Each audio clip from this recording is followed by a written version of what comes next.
अपनी मखमली आवाज़ का जादू चलाने वाली लता मंगेशकर। लता मंगेशकर इस वक्त ब्रीच कैंडी हॉस्पिटल में भर्ती हैं। कोरोना से संक्रमित होने के तुरंत बाद उन्हें अस्पताल में एडमिट किया गया और इस वक्त डॉक्टरों की देखरेख में हैं। दशकों से अपनी आवाज़ का जादू चलाने वाली लता मंगेशकर की लाइफ में एक वक्त ऐसा भी आया था जब उन्हें अपनी आवाज़ की ही वजह से रिजेक्शन झेलना पड़ा था। लता मंगेशकर ने यह किस्सा खुद एक इंटरव्यू में सुनाया है। लता मंगेशकर ने पाकिस्तानी रिपोर्टर कामरान शाहिद को दिए इंटरव्यू अपने करियर के शुरुआती दौर के कई मज़ेदार किस्से सुनाए।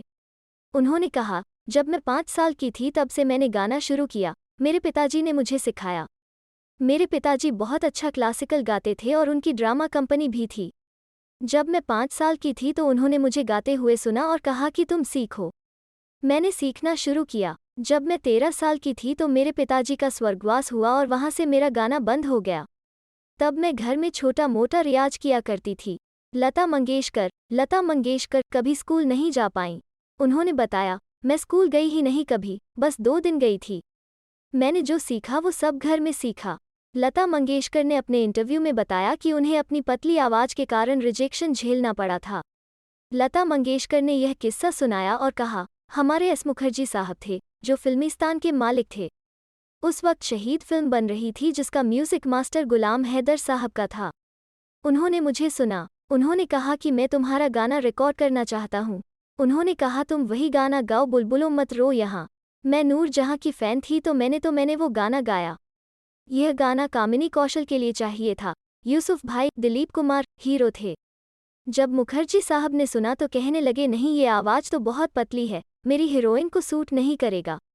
इसके बाद मास्टर जी ने उन्हें बॉम्बे टॉकीज बुलाया, जिसके मालिक अशोक कुमार और एक पारसी सज्जन थे। लता मंगेशकर ने कहा, मैं उस वक्त नई प्लेबैक सिंगर थी। मैंने और मुकेश भैया ने उनके साथ एक डुएट, अंग्रेजी छोरा चला गया, किया।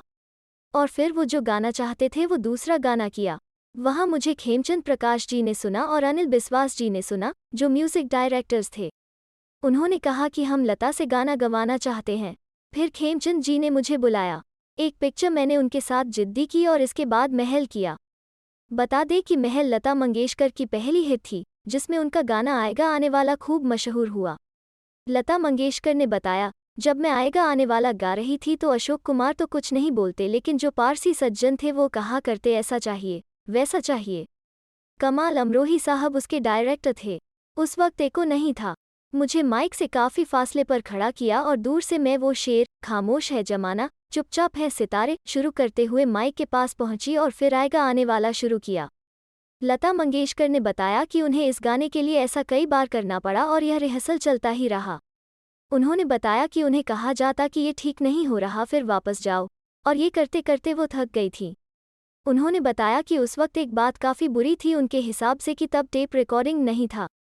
गाने उस वक्त फिल्म पर डायरेक्ट रिकॉर्ड होता था।